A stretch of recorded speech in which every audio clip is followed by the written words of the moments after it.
आदमी पार्टी ने आके शिक्षा का स्तर इतना गिरा दिया कुछ कहने के नहीं। आप देखो स्कूलों को बाहर से लीपापोती कर दी जाती है।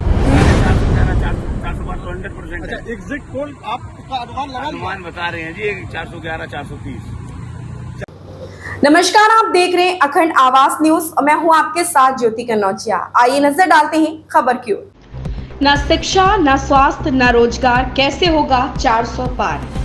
पूर्वी दिल्ली लोकसभा चुनाव का आज छठा चरण संपन्न हुआ। दिल्ली की हर लोकसभा सीटों पर जनता ने दिल खोलकर मतदान किया। पूर्वी दिल्ली लोकसभा चुनाव के मतदान केंद्रों पर जब अखंड आवाज न्यूज चैनल के रिपोर्टर मेराज अशरफ ने जनता का रिव्यू लिया तो क्या बोली दिल्ली की जनता, आइए सुनते हैं। नमस्कार, मैं हूं मेराज अशरफ। इस समय खड़ा हूं पूर्वी दिल्ली क्षेत्र। लोकसभा चुनाव का छठा चरण समाप्त होने वाला और यहाँ पे आप देख सकते हैं कि किस प्रकार से यहाँ पे जनता भी है और यहाँ पे प्रतिनिधि भी हैं। साथ ही साथ हम अभी जनता की राय क्या है मैं उनसे पूछूंगा। आपका नाम क्या है सर? अश्विनी शर्मा। सर, यहाँ पे आप किसी क्षेत्र के? जी हाँ, इसी क्षेत्र से। आपने वोट किया सर? हाँ, वोट किया है। किस पार्टी को दिया? भारतीय जनता पार्टी, मोदी जी को दिया जी। ऐसा क्या लगा मोदी जी में सर? मोदी है तो मुमकिन है जी। मोदी ने देश का विकास किया है, इतना विकास किया है। आज देश विदेशों में नाम है। कहाँ देश का नाम नहीं था कांग्रेस के टाइम पे। आज विदेशों में हमारा डंका बजता है। तो देश में चारों तरफ विकास की गंगा बह रही है। तो मोदी जी को नहीं देंगे तो क्या ये सवाल आपसे करना हमारा सही होगा कि देश विदेशों में डंका बज रहा है लेकिन देश के अंदर कहीं न कहीं आपको ऐसा लगता है कि रोजगार की कमी है? रोजगार की कोई कमी नहीं है। देश खुशहाल है, रोजगार ही रोजगार है चारों तरफ। देखो जहाँ एयरपोर्ट बन रहे हैं, 11 एयरपोर्ट थे, 21 एयरपोर्ट, एम्स बन गई, इतने चारों तरफ विकास की गंगा बह रही है। आप यहीं से देख लो, ग्रेटर नोएडा हब बन रहा है कितना बड़ा। तो इसमें कहाँ कौन कहता है रोजगार की कमी है? रोजगार के तो चहूँ और विकास इतना हो रहा है तो रोजगार के अवसर चहूँ और बोल दिए गए हैं। केजरीवाल कहता है कि देश में रोजगार नहीं है। केजरीवाल तो खुद बेरोजगार हो गया, अंदर जेल की सलाखों के पीछे चला गया, इसलिए कह रहे रोजगार नहीं है। रोजगार के देश में कमी कहाँ है बताओ आप? राहुल गांधी कहते हैं स्वास्थ्य पे कुछ कार्य नहीं है। स्वास्थ्य पे कैसे नहीं? 11 एम्स से 23 एम्स हो गए देश के अंदर और एम्स की संख्या बढ़ती जा रही है। आप कह रहे हो कि मेडिकल फैसिलिटीज ही नहीं है। मेडिकल फैसिलिटीज कहाँ? 11 एम्स होते थे, 60 साल में 11 हो रहा है, 23 एम्स बन गए। तो ऐसे ही बन गए हैं क्या? इस 10 साल में तो बने हैं सर ये। लेकिन अपोजिशन का ये आरोप है कि शिक्षा पे मोदी सरकार ने कोई कार्य नहीं किया। शिक्षा पे इतना काम किया है चाहूँ और देखो नारी शक्ति पे, नारी शिक्षा पे, बच्चों की शिक्षा पे खूब ध्यान दे रहे हैं। स्कूलिंग बढ़ रही है, गांव देहातों में स्कूल बढ़ रहे हैं, कोई कमी कहीं पर है ही नहीं है। आप जहाँ भी देखें, दिल्ली में देखो हालत खराब कर दिया झाड़ू ने। आम आदमी पार्टी ने आके शिक्षा का स्तर इतना गिरा दिया कुछ कहने के नहीं। आप देखो स्कूलों को बाहर से लीपापोती कर दी जाती है, अंदर शिक्षा का स्तर गिरता जा रहा है। बच्चे कुपोषण के शिकार हो रहे हैं। पहले जो मिड डे मील वगैरह मिलता था, मैं तो कह रहा कांग्रेस गवर्नमेंट में भी मिलता था, इन्होंने तो वो बंद कर दिया है। उसकी भी बदहाली कर दी है उन्होंने पूरी तरह से। अगर हम डिबेट के मुद्दा को हटाकर अगर हम बात करते हैं, इंफ्रास्ट्रक्चर क्या है आप देश का? आप देश का इंफ्रास्ट्रक्चर तो आपसे बेहतर कौन जानेगा? आप न्यूज के आदमी हो, मीडिया के आदमी हो, आप तो देश विदेश में घूमते ही रहते हो, देश में तो जाते ही हो। देखो हाईवेज देख लो अपना। दिल्ली की बात करते हो, eastern western peripheral highway, Delhi का पोल्यूशन खत्म हुआ आधा उससे। मेरठ जाना हो देख लो ना आप, वहाँ 2.5-3 घंटे लगते थे, 25 मिनट में मेरठ, 2.5 घंटे में अब देहरादून, 6 घंटे में आप वैष्णो देवी, 24 घंटे में मुंबई। तो ये देश का इंफ्रास्ट्रक्चर और किसने डेवलप किया? मोदी सरकार बिल्कुल मोदी गवर्नमेंट में। तो कोई बच्चा इसके दावेदार जो है समाजवादी पार्टी के अखिलेश भी दावेदार कहते हैं कि हमने किया है। अरे कहाँ से कर दिया अखिलेश ने यार? आप देख लो, नितिन गडकरी का काम है, हमारे मंत्री है वो। तो ये काम हमारी सरकारों का है ना। चाहूँ और जो हर घंटे 30 किलोमीटर सड़क बन रही है, आप देखिए चहूँ और चहूँ की विकास हो रहा है हमारे देश का, हमारे इंफ्रास्ट्रक्चर का। तो आपके हिसाब से ये कहना भी तो सही होगा कि 400 पार का जो नारा है वो सफल होने वाला है? बिल्कुल जी, 400 पार। एग्जिट पोल आपको बता रहे हैं 411, 400 पार तो 100%। अच्छा, एग्जिट पोल आपका अनुमान बता रहे हैं जी 411, 430।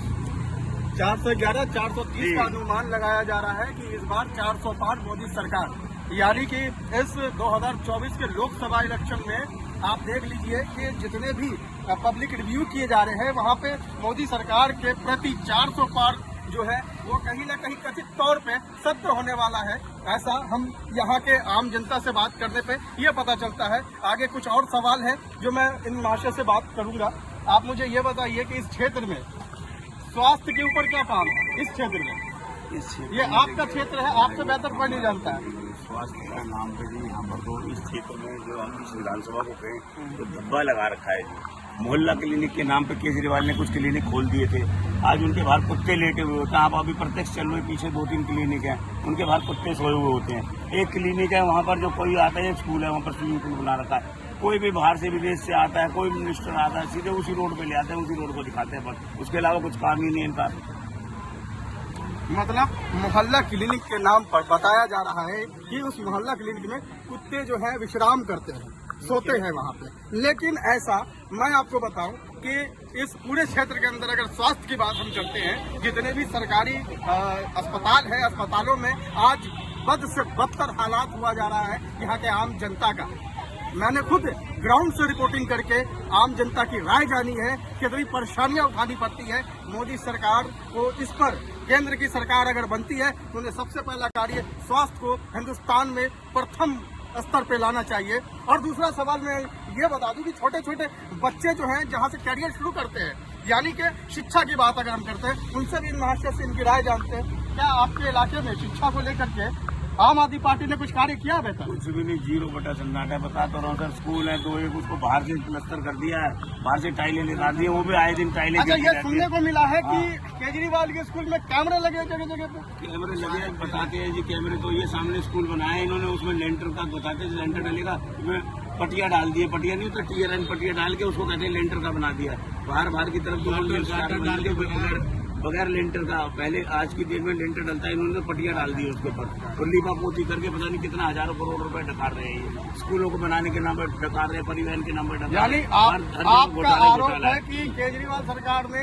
शिक्षा के नाम पर स्कैम किया है, घोटाला किया है। बहुत बड़ा घोटाला है जी, परिवहन घोटाला। मतलब कौन सा घोटाला नहीं है, सारे घोटाले। एक किसी सरकार के तो 1-2 मंत्री अंदर होते हैं, इनके तो सारे मंत्री, और तो और मुख्यमंत्री भी अंदर चला गया, पैरोल पे बाहर आया हुआ, 2 तारीख को सरेंडर करके फिर अंदर जाना। ये आपकी बात सही है। मैं आपको बता दूं, आज देश को 75 साल होने के बाद ये ऐसा कैरियर में पहली बार हुआ है संविधान बनने के बाद कि किसी भी राज्य का मुख्यमंत्री अपने कथित तौर पे राज्य कर रहा हो और जेल के यानी कि हवालात के अंदर हो।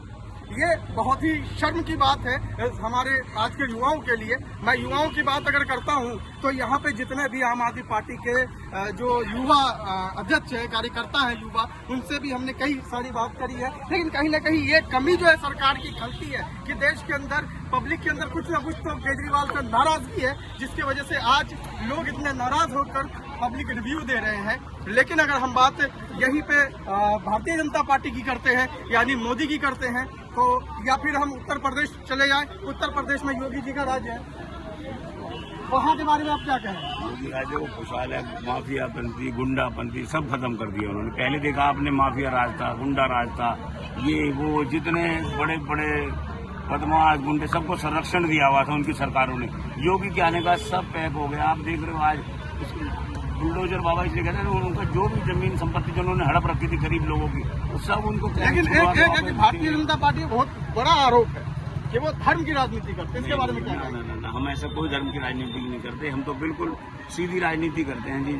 हम तो राम के आए हैं, हमें कोई छेड़ेगा तो हम ऐसे तो कुछ बोलते नहीं है, छेड़ेगा तो फिर छोड़ते नहीं है जी। आप देख लीजिए कि एक भारतीय जनता पार्टी की एक कार्यकर्ता है माधवी लता, उनके लिए कुछ विवाद भी उन्होंने, मतलब ऐसा खड़ा हुआ था कि उन्होंने मस्जिद को देख करके तीर का एक ये किया था, इशारा दिया था। कोई इशारा नहीं दिया था, ये तो अपोजिशन कहता रहता है। देखो वो अपना अलग अपना अंदाज में तीर दिखा रही है, उसको कहते हैं मस्जिद की तरफ दिखा रही है, तो ऐसा तो कुछ नहीं है ना जी। चलिए वो बात हम हटाते हैं। आज मैं आपको एक सबसे प्रधानमंत्री की बात अगर हम करते हैं तो मंच पे खड़े होकर वो कहते हैं कि यहाँ जो जितने भी मुस्लिम समुदाय है वो घुसपैठिया है, ये क्या सत्य है? ये देखिए, ये तो कहीं ना कहीं ये सच्चाई है, इसके अंदर 90% तो सच्चाई है। 90% जो आप देखिए रोहिंग्या जो मुस्लिम यहाँ पर बस गए यहाँ के, वो तो सच्चाई है जी, बहुत बड़ी सच्चाई देश की। मतलब कितने % होंगे? 90% ही है। 90% है, यानी कि 10% जो है यहाँ के जेन्युइन है, बाकी 90% यहाँ के पब्लिक रिव्यू के हिसाब से रोहिंग्या मुसलमान यानी घुसपैठिया कहते। सही है जी, बिल्कुल सच्चाई है।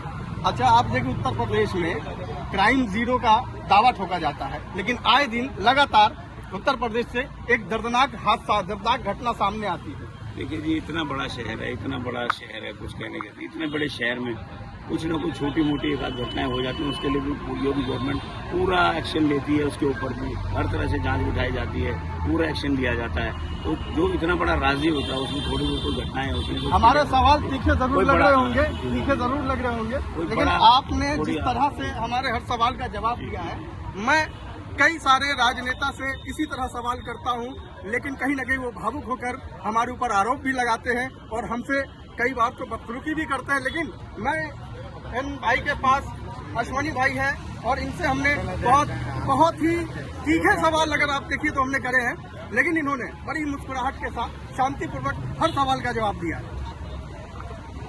मैं आपका फैन हो गया।